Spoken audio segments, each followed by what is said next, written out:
खेल गई जिठानी। अंजलि और सुबोध की लव मैरिज हो रही थी। यूं तो पिछले 2 सालों से लगभग हर रोज ही अंजलि की सुबोध से बात होती रहती, लेकिन फिर भी जब से उनकी शादी पक्की हुई थी, अंजलि को एक अजीब सी घबराहट हो रही थी। सुबोध, मुझे बहुत डर लग रहा है। पता नहीं शादी के बाद क्या होगा, कैसे होगा, मैं सब संभाल पाऊंगी या नहीं। अरे तुम तो ऐसे घबरा रही हो जैसे किसी अनजान आदमी से तुम्हारी शादी कराई जा रही है। तुमने तो खुद ही चुना है ना मुझे, फिर कैसा डर। वो बात नहीं है सुबोध, तुम समझ नहीं रहे हो। शादी के बाद लड़की की लाइफ बिल्कुल चेंज हो जाती है। मैंने अपनी सहेलियों की लाइफ बदलती हुए देखी है। बेकार की टेंशन छोड़ो अंजलि, मेरे घर में ऐसा कोई नहीं है जिससे तुम्हें घबराना पड़े। माँ बहुत ही सीधी सादी सी है और भाभी वो तो दिन भर घर के कामकाज में ही बिजी रहती है, इसलिए तुम बिल्कुल टेंशन फ्री रहो। सुबोध अंजलि की चिंता को समझ नहीं पा रहा था। अपने घर को छोड़कर हमेशा के लिए एक नए घर में जाना लड़की के लिए कितना कठिन होता है, ये सुबोध नहीं समझ रहा था। इसी उधेड़-बुन के बीच अंजलि और सुबोध की शादी हो जाती है और वो सुबोध के घर पहुंच जाती है। अंजू बहू, आओ बेटा, देवरानी की रस्में कराओ। पता नहीं कहाँ चली गई है बड़ी बहू। मम्मी जी, मैं नहाकर पूजा कर रही थी। अपनी पूजा खत्म करने के बाद आती हूँ। पूजा करने के बाद अंजू सर पर पल्लू रखकर हॉल में आती है और सास ससुर के पैर छूने के बाद पति को आवाज लगाती है, ए जी आइए ना, जल्दी से पैर छुआ लीजिए, फिर मैं भी पानी पी लूं। सुबह से कुछ खाया पिया भी नहीं। माँ जी भी कब से रस्मों के लिए इंतजार कर रही हैं। अंजू पति के पैर छूकर उससे आशीर्वाद लेकर देवरानी के पास आती है। ए जी ओ जी कहकर आजकल कौन बात करता है? ये भाभी किस दुनिया में जी रही है? पति के पैर छूना, और सबसे बड़ी बात, पैर छुए बिना खाना भी नहीं खाना। भाभी की सोच तो कुछ ज्यादा ही पिछड़ी हुई है। मुझसे ये सब नहीं हो सकेगा।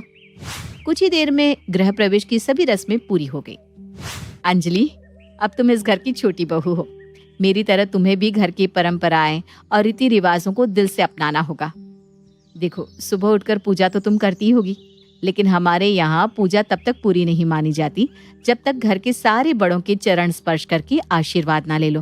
और हाँ, पति तो तुम्हारा परमेश्वर है ही, तो इसकी खुशी और आशीर्वाद को सबसे पहले रखना है तुम्हें। घर की सुख शांति और समृद्धि के लिए पूजा करने के बाद ही हम औरतें कुछ भी खाती पीती हैं। भाभी, ये कौन सी जमाने की बातें कर रही हैं आप?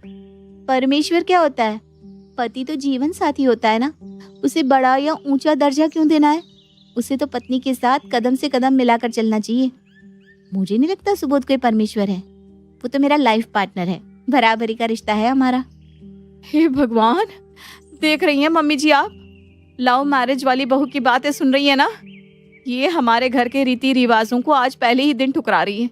इससे तो लग रहा है कि आज तक हम जो भी कर रहे हैं वो सब गलत है। ये यहाँ के रस्म रिवाज क्या निभाएगी, उल्टी ही पट्टी पढ़ा रही है ये तो। बेटा अंजलि, ठीक है तुम्हारी नई शादी है, हो सकता है तुम्हें अभी समझ नहीं है, लेकिन अगर कोई बड़ा कुछ समझाए तो उसे ध्यान से सुनना समझना चाहिए। ऐसे हर बात पर तर्क वितर्क ससुराल में नहीं चलते। इतना तो सिखाया ही होगा तुम्हारी माँ ने। सास की कड़कती आवाज सुनकर अंजलि चुप हो जाती है और हाँ में गर्दन हिला देती है। धीरे धीरे दिन गुजर रहे थे और हर गुजरते दिन के साथ ससुराल का एक नया रूप अंजलि के सामने आ रहा था। जिस माँ और भाभी की सुबोध तारीफ करते नहीं थकता था, वो तो उससे कुछ और ही रूप में दिखाई दे रही थी। खाना बनने के बाद घर में सबसे पहले आदमियों को खाना खिलाया जाता, फिर सास खाना खाती और उसके बाद अंत में जेठानी और अंजलि खाना खाते। एक दिन, अरे अंजलि, अभी तो सुबोध भैया आए भी नहीं, अभी से तुमने खाना खा लिया? हाँ भाभी, सुबोध को आज खाने में काफी लेट हो जाएगा, इसलिए मैंने खाना खा लिया। अंजलि, पति से पहले तुम खाने कैसे बैठ गई? राम राम राम राम।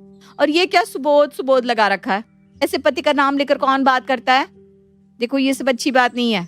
कोई सुन लेगा तो क्या कहेगा कि देखो कल की आई बहू पति को नाम से बुला रही है। जेठानी की बात सुनकर अंजलि का दिमाग घूमने लगा था। अंजलि जानती थी कि जेठानी अंजू रोज पति के पैर छूती है। पति के खाने के बाद उनके झूठे बर्तनों को ऐसे माथे लगाकर उठाती है जैसे उनमें जूठन ना होकर प्रसाद रखा हो। अपने पति के लिए वो ऐसा कोई भी काम करने से चूकती नहीं जिससे ये साबित हो कि उनके पति पति ना होकर कोई देवता हो। अंजू की ऐसी सती सावित्री टाइप हरकतें देखकर अब अंजलि को भी वही सब करने का अपने ऊपर दबाव महसूस होने लगा था। अगले सप्ताह होली थी और अंजलि को अपनी पहली होली के लिए अपने मायके जाना था। मायके जाने के बाद एक दिन अंजलि को अपने लैपटॉप की जरूरत महसूस हुई। सुबोध, मुझे अपने लैपटॉप में से एक फाइल की जरूरत है, आप मुझे भेज दोगे प्लीज? देखो अंजलि, मैं तो अभी ऑफिस में हूँ, तुम भाभी को फोन करो, वो तुम्हें मेल कर देंगी। अच्छा ठीक है, मैं भाभी से बात करती हूँ। अंजलि अपनी जिठानी को फोन लगाती है। भाभी, मेरे रूम में ना मेरा लैपटॉप रखा है, आप प्लीज उसमें से एक फोल्डर मुझे मेल कर देंगी? देखो अंजलि, मैंने तो कई सालों से कंप्यूटर या लैपटॉप ऑन भी नहीं किया, पता नहीं मैं भेज पाऊंगी या नहीं। अंजू काफी देर मशक्कत करती है और फिर अंजलि के कहे अनुसार फाइल उसे मेल कर देती है, लेकिन जल्दी जल्दी में वो लैपटॉप का वेबकैम ऑन कर देती है और उसको ऐसे ही छोड़कर अपने काम में लग जाती है। एक सप्ताह के बाद अंजलि अपने मायके से लौट आती है।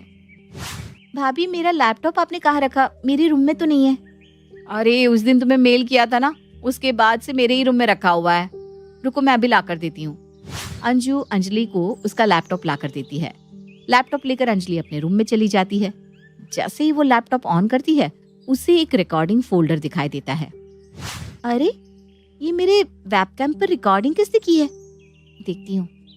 अंजलि जैसे ही वीडियो ऑन करती है, उसकी आंखें हैरानी से फटी रह जाती है। वीडियो में उसकी जेठानी अंजू बेड पर लेटी हुई थी और जेठ रवि उसकी पैर दबा रहा था। अरे ठीक से दबाइए ना, पूरा दिन घर के काम करते करते मेरी हालत खराब हो जाती है। अरे तुम नाराज क्यों हो रही हो? अच्छा ये बताओ, चाय पियोगी? चाय बनाकर लाऊं तुम्हारे लिए?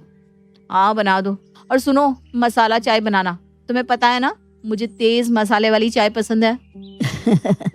जो हुक्म मलिकाए हुस्न। अच्छा सुनो, बाकी घर की सफाई तो मैंने कर दी है, प्लीज अपने रूम का झाड़ू पोछा तुम कर दो। अरे तुम आराम करो, मैं सब कर दूंगा, टेंशन मत लिया करो जान। अरे ये कौन सा रूप देख लिया मैंने भाभी का? भाभी तो दिन भर सती सावित्री बनी घूमती है। पति परमेश्वर होता है, पति देवता होता है, और यहाँ देवता पति से पैर दबाए जा रहे, चाय बनवाई जा रही है, यहाँ तक कि झाड़ू पोछा भी लगवा रही है। इसका मतलब वो सब नाटक सिर्फ मुझे दिखाने के लिए था। अभी भाभी की खबर लेती हूँ। भाभी, मुझे आपसे ये उम्मीद नहीं थी, मैंने कभी सोचा नहीं था कि आप मेरे साथ ऐसा करेंगी। अरे अंजलि, ऐसा क्या हो गया? साफ साफ बताओ। भाभी, मैंने साफ साफ बताया ना, तो आपके पैरों के नीचे से जमीन निकल जाएगी। मुझे सब पता चल गया है कि आप भैया से क्या क्या करवाती हैं। बस एक बात बताइए, आप रोज पैर दबवाती है क्या भैया से, या उस दिन कुछ स्पेशल था? अरे ये क्या फालतू की बातें कर रही हो तुम? मैं और इनसे अपने पैरों पर हाथ लगवाऊंगी? राम राम राम राम, मुझे तो नरक में भी जगह नहीं मिलेगी। अरे भाभी बस करिए, कितना झूठ बोलेंगी आप। मेरे पास आपका वीडियो है और उसमें मैंने साफ साफ देखा है कि आप भैया से क्या क्या करवाती हैं। वीडियो की बात सुनकर अंजू थोड़ा सा घबरा जाती है। अंजू का शक दूर करने के लिए अंजलि उसे लैपटॉप में गलती से बना हुआ वीडियो दिखा देती है। देखो अंजलि, इन सब में ना मेरी कोई गलती नहीं है, ये सब तो माँ जी की प्लानिंग थी। उन्होंने ही मुझसे कहा था कि छोटी बहू के सामने ये सब नाटक करना है। अरे बेटा, अब जब सारा भांडा फूट ही गया है तो मैं भी मान लेती हूँ। मैंने ही कहा था अंजू बहू से ये सब नाटक करने के लिए। अब मैं क्या करती, जब से ये नालायक अंजू शादी करके इस घर में आई है, कहीं भी चार लोगों के सामने पति को रवि रवि कहकर बुलाने लगती है, और फिर रिश्तेदारी में ना सब मेरा मजाक उड़ाते हैं कि देखो उनकी बहू को पति से बात करने का सहूर नहीं है, पति से पहले ठूस ठूस कर खाना खा लेती है, मेरे फूल से बच्चे से घर के काम कराती है। इसकी ऐसी हरकतें देखकर ही मैंने सोचा, बड़ी बहू तो जो है सो है, क्यों ना मैं छोटी को ही सुधार लूं, और इसीलिए मैंने अंजू से तेरे सामने वो सब नाटक करने के लिए कहा। मम्मी जी, आप दूसरों की बातों में क्यों आती हैं? आजकल मॉडर्न जमाना है, बहुएं बेटों के साथ कदम से कदम मिलाकर चल रही हैं। अब पति मेरा परमेश्वर है वाला कॉन्सेप्ट काम नहीं करता। अब तो पति और पत्नी एक दूसरे को बराबर सम्मान और प्यार देते हैं, तभी तो जीवन साथी कहलाते हैं। और क्या हुआ अगर भैया भाभी की थोड़ी मदद कर देते हैं, या भाभी उनका नाम लेकर बुला लेती हैं? ठीक कह रही है बहू, बदलते जमाने के साथ अब मुझे भी अपनी सोच बदलनी होगी। तुम दोनों को पीछे घसीटने की जगह मैं ही 2 कदम आगे बढ़ जाती हूँ।